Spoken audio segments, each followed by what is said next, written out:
اور اگر بالکل ٹھپ بھی ہو جائے تو پرواہ نہیں۔ عید کا چاند نظر آنے کی دیر ہوتی ہے۔ پورے رمضان کی کسر صرف ایک رات میں نکال لیتا ہوں، جب روزے رکھنے والے، نماز پڑھنے والی نیک پروین چاند رات مارکیٹ جا کر چوڑی گر کے ہاتھ میں اپنا ہاتھ دیتی ہیں، تو تمہارے گمان میں بھی یہ نہ ہوگا کہ اللہ تعالیٰ اس وقت کتنے غضبناک، اور میں اس وقت خوشی سے جھوم رہا ہوتا ہوں۔ پھر آنکھوں سے زنا، ہاتھوں، کانوں اور زبان سے زنا۔ ویسے عجیب الٹی کھوپڑی کے مالک ہو تم لوگ۔ اگر چوڑی گر کے علاوہ کوئی اس طرح بھرے بازار میں تمہاری بہن، بیوی یا بیٹی کا ہاتھ پکڑ لے تو فائرنگ شروع، بازار بند، ہڑتال، لاشوں کے انبار۔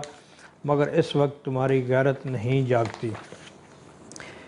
پھر چاند رات ہر گلی، محلے اور بازار میں انڈین گانوں کی گونج، نوجوان لڑکے لڑکیوں کی گہما گہمی اور چھیڑا چھاڑی دیکھ کر بے اختیار مجھے ہنسی آتی ہے کہ دیکھو ان قرآن و حدیث کے دعوے داروں کو۔ کیا قرآن نہیں کہتا کہ میں تمہارا کھلا کھلا دشمن ہوں؟ کیا حدیث نہیں بتاتی کہ رمضان میں مجھے قید کر دیا جاتا ہے؟ پھر چاند رات تمہارا اس طرح جشن منانا، کیا دشمن قید سے آزاد ہو تو اس طرح گانے لگا کر خوشیاں مناتے ہیں؟ سچ تو یہ ہے کہ تم نے مجھے دشمن سمجھا ہی کب تھا۔ میری رہائی پر تمہاری خوشی اور استقبال ثابت کرتا ہے کہ تم مجھ سے کتنی والہانہ عقیدت اور محبت رکھتے ہو۔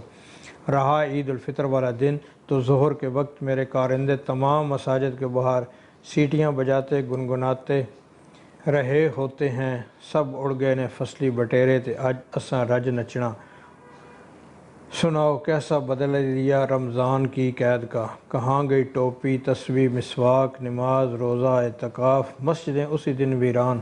اعوذ باللہ من الشیطان الرجیم۔ اللہ جانے لوگ تمہاری دوستی پر کیسے یقین کرتے ہیں۔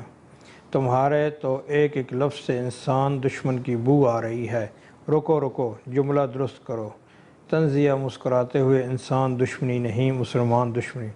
جی تو نہیں چاہتا کہ مزید کوئی سوال کروں، مگر یہ بتاؤ کوئی ایسا واقعہ جہاں تمہاری بری طرح ناکامی کا سامنا کرنا پڑا ہو اور تمہارا ہر حربہ ناکام ہو گیا ہو۔ ایک ٹھنڈی آہ بھرتے ہوئے، یہ اس وقت کی بات ہے جب ابراہیم علیہ السلام کو اللہ تعالیٰ نے خواب میں دکھایا کہ وہ اپنے بیٹے اسماعیل کو ذبح کر رہے ہیں۔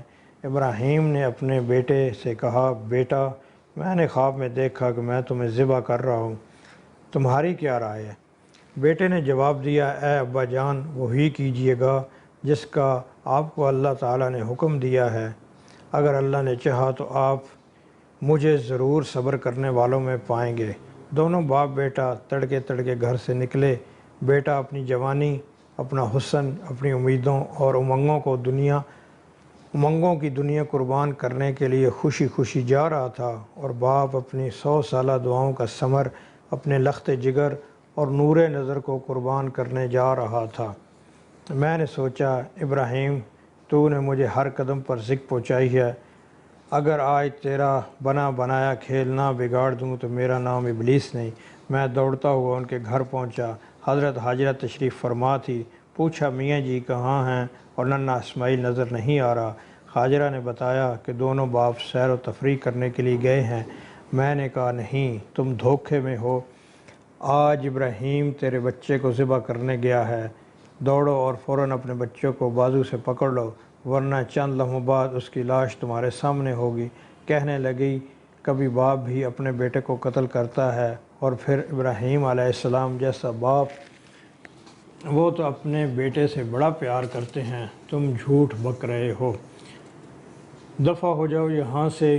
میں نے کہا، تم بھولی بنی بیٹھی ہو، وہ آج ضرور تیرے بچے کو ذبح کر دے گا، اس لیے کہ اللہ نے اسے حکم دیا ہے۔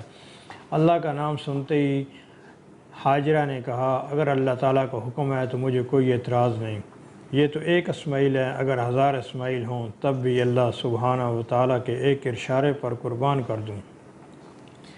ماں کا دل بڑا نرم ہوتا ہے۔ یہاں مجھے اپنی کامیابی کی 100% امید تھی، لیکن منہ کی کھانی پڑی۔ میں نے ہمت نہ ہاری اور دوڑتا ہوا اسماعیل علیہ السلام کے پاس پہنچا۔ وہاں سے بھی اسی قسم کا جواب ملا۔ ہمت کر کے آخری بار آزمانے کے لیے ابراہیم علیہ السلام سے جا کر الجھ